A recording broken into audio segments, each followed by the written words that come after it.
Hello, this is Book Circle Presents Breath, Spells, Tears. Our heroine, Lily, is on vacation with her friend Joanna and Joanna's cousin Emily. Emily is not sundered. That is to say, she doesn't know about magic. Magic doesn't happen around her. Nonetheless, Emily, who is an amateur archaeologist with a metal detector, is the one who found an enchanted metal pinwheel and accidentally set off the spell. She doesn't know that that's happened or what will come of it. No one knows what will come of it. Emily's efforts produced nothing but 2 more beer cans. "That's okay," she said cheerfully. "I declare victory anyway." And she led the way back up the beach to Burnstow and their parked car. "Who were the Knights Templar, anyway?" she asked after a few minutes of plying her detector in a casual, almost playful way.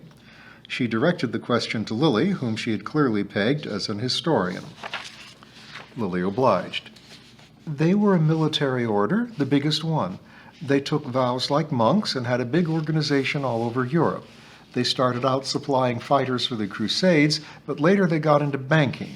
The Pope and the King of France squashed them in the 1300s. Why? The king owed them a lot of money, and the Pope was nervous about how big and powerful they were getting. Victims of their own success, you could say. How do pinwheels come into it? I never heard that they did. Didn't you say you weren't too confident in this book of yours? That's right, it's ooh, another penny. This thing would pay for itself if it weren't a gift. The book's called Criminal Coast, and it's kind of clickbait, if a book can be clickbait, like those shoddy newspapers they sell at grocery checkouts. Tabloids? Yeah, them. Sensationalist. But it was a fun read. Plenty of pirates, and I guess Joanna's told you I love pirate yarns. Funny stories about smugglers, too. The Templar stuff was in a chapter on espionage. I don't see medieval spies with pinwheels, Joanna observed. Emily laughed. Or Crusader banker monks. They got back to the car.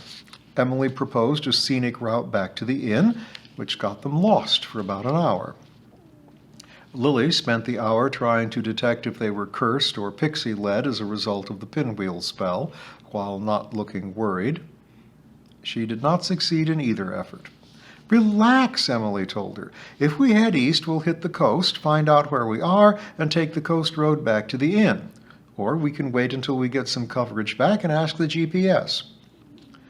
Minutes later, they found the coast. The phone coverage came back at the same time and led them uneventfully back to the inn. There, they decided to indulge in a seafood dinner, ignoring the inn's prices. While waiting for their food, they took pictures of the pinwheel lying on a clean white napkin next to a small tape measure for scale, supplied by Emily, who routinely took it when out detectoring. "I'm going to load these up to some websites tonight," she declared. "Look, if you shine the phone's light at a sharp angle, the inscriptions come out better."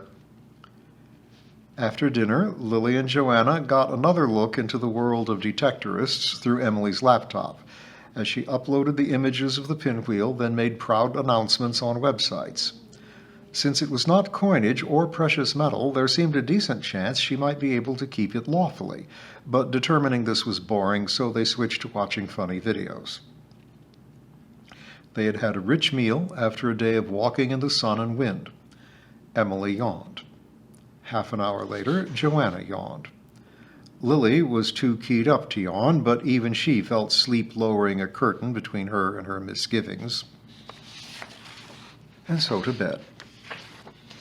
But, once alone with Joanna, Lily propped herself up on her pillows and began her own net researches. "What are you looking for?" asked Joanna, keeping her voice down. "I'm looking up the Latin bits." "I tried that on the car ride," Joanna said. "Nothing, just translations matching yours." "I'm checking some sites that aren't on the search engines, not the usual ones. There are also some other search engines you should know about." But the sundered web had nothing to add either, which Lily decided to take as slightly reassuring, and she was sleepy. Lights out. So, of course, she was immediately prey to uneasy thoughts.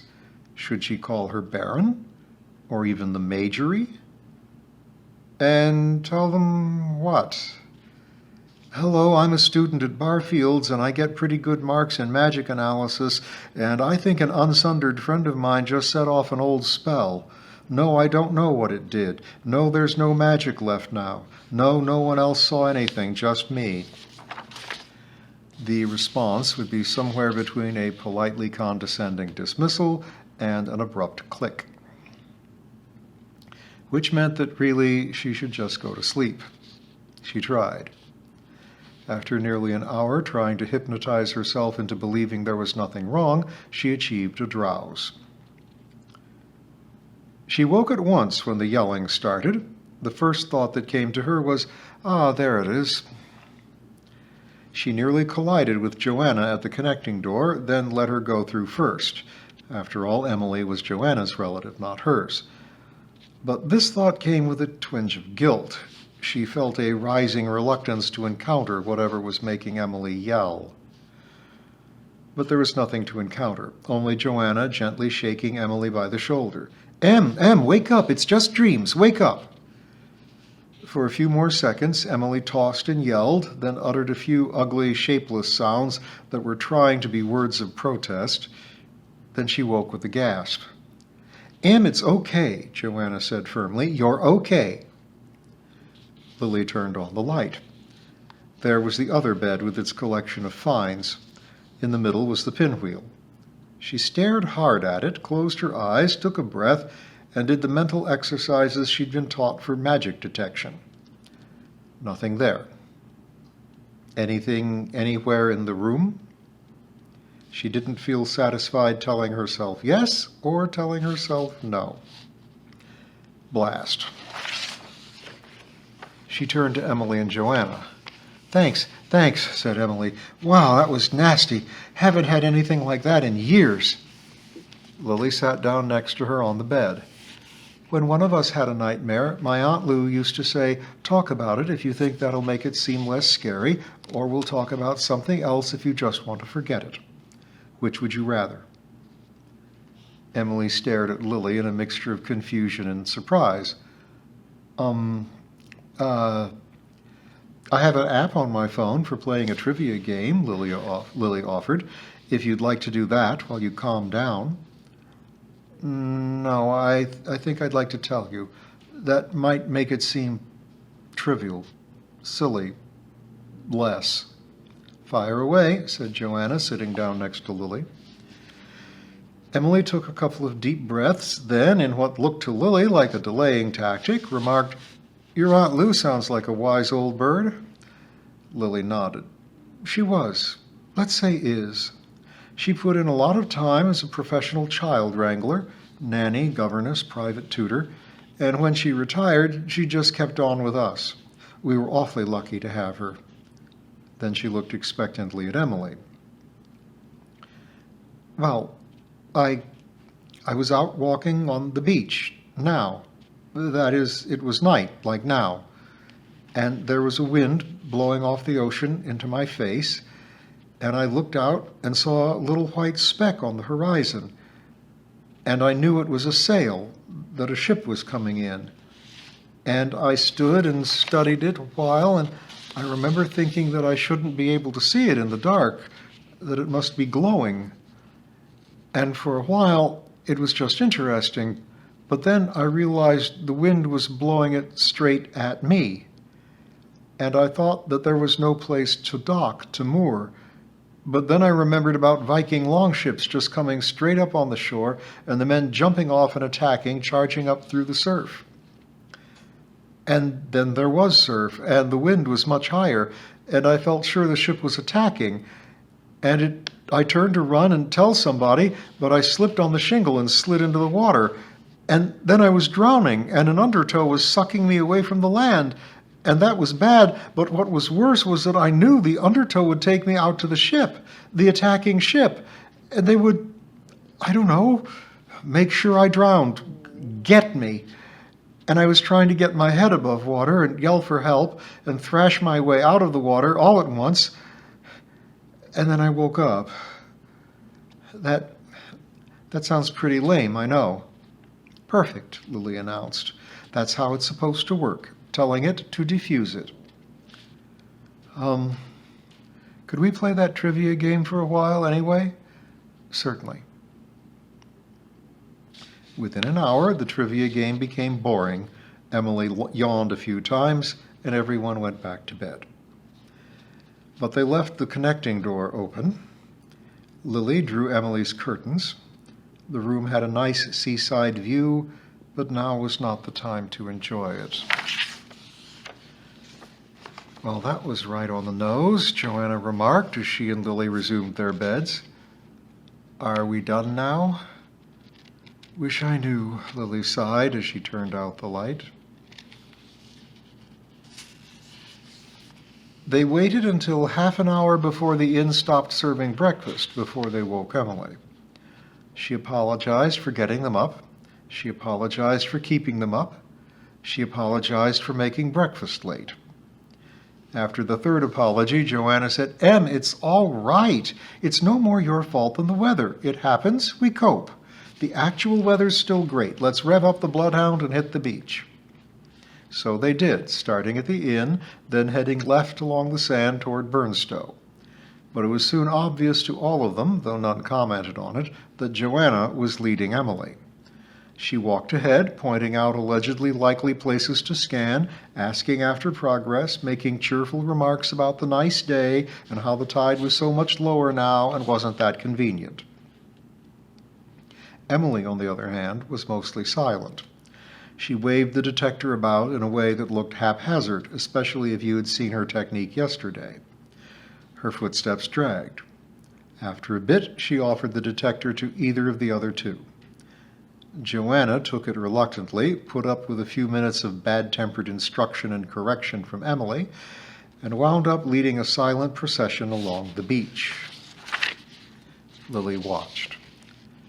She watched the path ahead for when the ruins would come in view. She watched the sea for anything among the fishing boats and sports craft that would answer to Emily's luminous nightmare sail. She watched Emily stumble along, blank-faced and weary.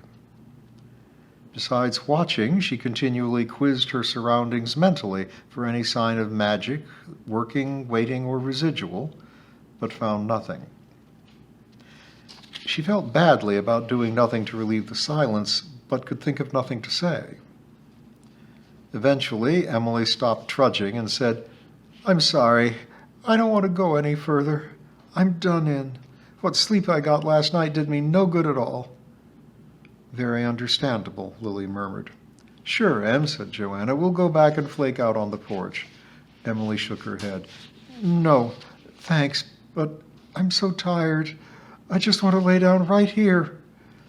Lily and Joanna exchanged looks of alarm, which Emily missed since she was staring blankly at the sand.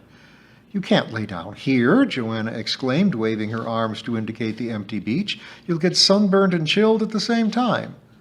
Sunscreen, Emily muttered. Oh, yes, Joanna replied sarcastically. I love spraying myself all over with something oily and then lying down in the sand, don't you?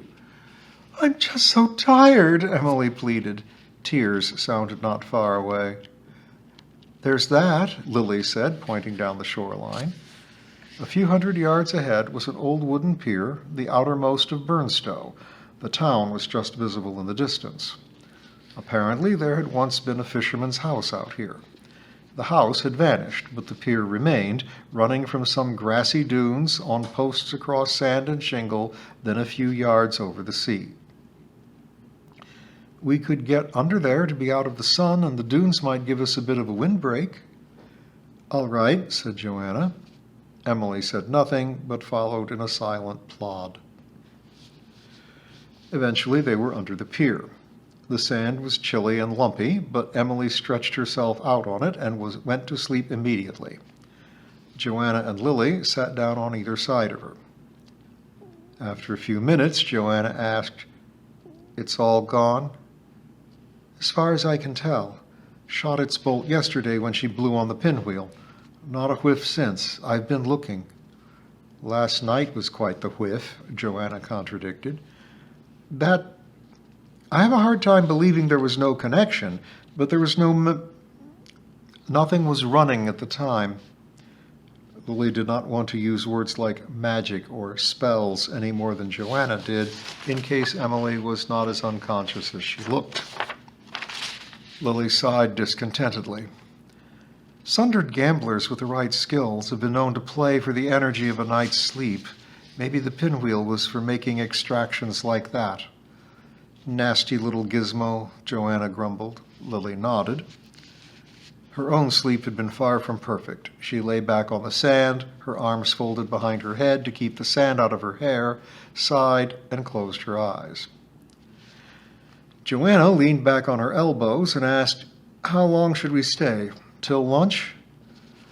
"Okay," Lily answered. She wondered if they should then head back to the inn or go on to Burnstow. That would mean passing the ruin. Then she stopped thinking for a while. Lily woke with a shriek as the rotting timbers of the pier collapsed on her under the rush of freezing water. But now she was awake. What was real? What was not? The cold water was real, at least in part. Here it came again, a sheet of water sliding up the shore, soaking her sandals, the back of her shorts, the back of her t-shirt, the back of her head. The collapse of the pier was a dream, though. It stood above her just as before. She scrambled to her feet, driving herself awake as fast as possible. It was surprisingly unpleasant. She became aware of Joanna's voice, cursing steadily. And there was Joanna, having just finished hauling Emily to her feet, staring out to sea, glaring and cursing. Lily followed her gaze. There were a couple of fishing boats off to the left toward Burnstow. Joanna was not glaring at them.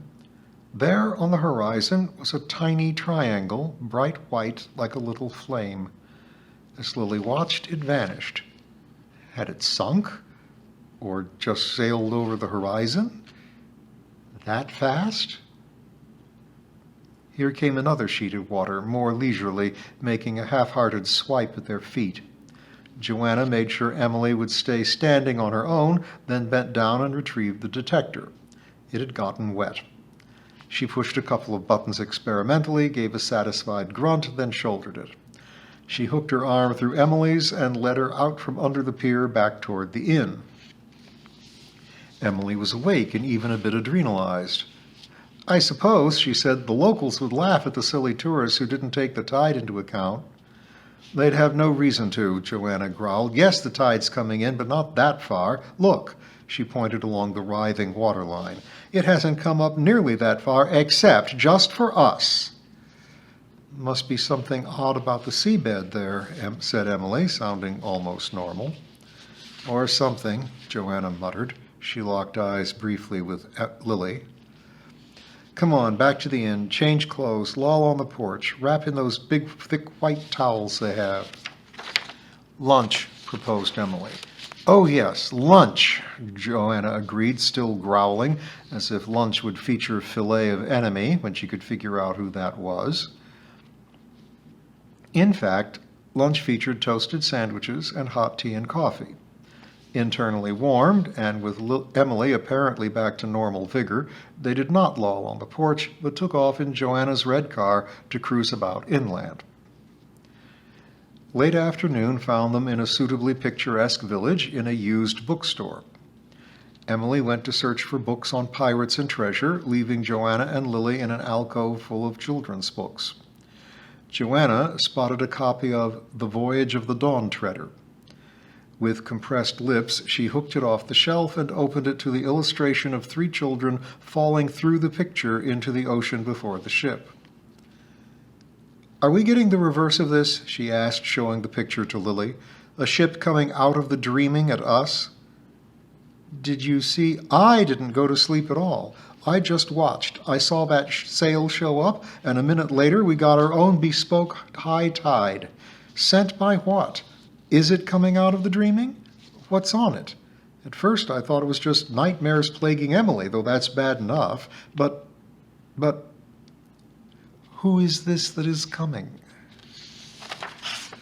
"I don't know. I don't understand at all. I've tried and tried, but I can't find any magic going on, not any longer." "Well, leave out that part for now. After all, it's more important to know who or what is after Emily." That's true. So what comes out of the dreaming? Lily sighed. It's like the problem we talked about on the trip out here. She waved at the Narnia book, still in Joanna's hand. What can be real? There's just so many possibilities. Well, what are the usual things that could come out of the dreaming? Lily gave a bleak laugh. Usual? Usually only what's gone into it. Dreamers. So are we up against someone doing dream magic? No, I'd feel the magic. Anyway, that spinner was waiting around for centuries to send off its... Oh, that's it. I'm not finding any magic because there isn't any and doesn't have to be. The only magic was the sending of a signal. And something heard it, far off in the dreaming. It's not here yet, so no magic here. Not necessarily even any magic when it gets here. Just it. Quite bad enough, Joanna said. But couldn't there be a community of, dream mages lasting for centuries, living in the dreaming, in a position to hear the spinner go off? No, mortals can't live in the dreaming, not physical enough. To visit the dreaming bodily is possible, but it's big magic and just temporary. Well, what does live in the dreaming? Dream figures, if you want to call them alive, and fays and ghosts. Staying alive doesn't apply to ghosts, Joanna reflected. But the dreaming isn't the afterlife. They told me that at school, basic sundered geography, part of that remedial orientation they gave me for being new at all this. That's right, but ghosts can haunt the dreaming just as they sometimes haunt here. So, ghost or fae? Hope it's a fae. Lily shot Joanna a look. Why? Well, I'm just going by the ones I've heard about. You've even got a brownie at your house, you say. What's her name? Stella? I was hoping to see her. Trella, another time. And there are the ones you told me about at Upham, your brother's cavalry base. And there was that hot guest lecturer with the long platinum hair that people said was an elf. He was. But all of those are friends. Trella's a family retainer. The fays in Upham Wood have been neighbors and co-workers for generations. The elf was an invited guest. This guy is no friend, or he has a lot of explaining to do. So you're hoping for a ghost? Lily shrugged, her eyes wide. The commonest kind of fae is a little thing that can be a short human, or like a mouse or a wren. The commonest kind of ghost is a cold, sad patch that won't go away. But what's coming isn't common. The Dagda is a fae and was reckoned the father of the Irish gods. The ghost of Achilles was worshipped as a god. So the spread is really wide. You're saying it doesn't matter whether it's a ghost or a fae, we don't know what to expect. Lily stared blankly through the bookcase before her. That's right. Isn't there someone we could call? Someone you could call? Someone in Grand Normandy? Lily considered her own frustrated reflections about this, and all she had to add since then was a glimpse of a sail and a couple of malicious waves that might have been natural. But now Joanna was asking. It wasn't just her private worries. I'll try. She led the way out to the car park for better privacy, then pulled out her phone, set it on loudspeaker, found the link, and dialed. Baron Dubosc's residence, a female voice answered. This is the Reeve. This is Lily Darnley, she said. I live in Dimble Abbots. I want to report a possible hostile haunting. Yes, time and place? Late last night and again late this morning. At Burnstow. She went on to name Joanna and Emily, clearly specified Emily's unsundered status, and described the discovery of the spinner, followed by its discharge, and hours later, Emily's nightmare. Then today, the sail and the waves. Aside from occasional utterances of yes to get Lily to continue, the Reeve said nothing. When she was done, the Reeve asked, Did you detect magic in the untimely waves? I was too surprised to check. Of course. Well, this bears watching, but we don't have anything to act on yet. Exorcism of the spinner would be pointless. Exorcism of your friend, Emily Cunningham? Coningsby. Coningsby might be effective, but really should be done with her knowledge and consent. Otherwise, it most likely will not be effective, and knowledge and consent would very likely sunder her, a serious step to take. Yes, I understand. So, just watch and wait? I'm afraid so, the Reeve said, a note of human sympathy creeping in for the first time. We can hope the nightmare is only the result of a heavy dinner after an exciting day. Yes. Please feel free to contact us again if there are any developments.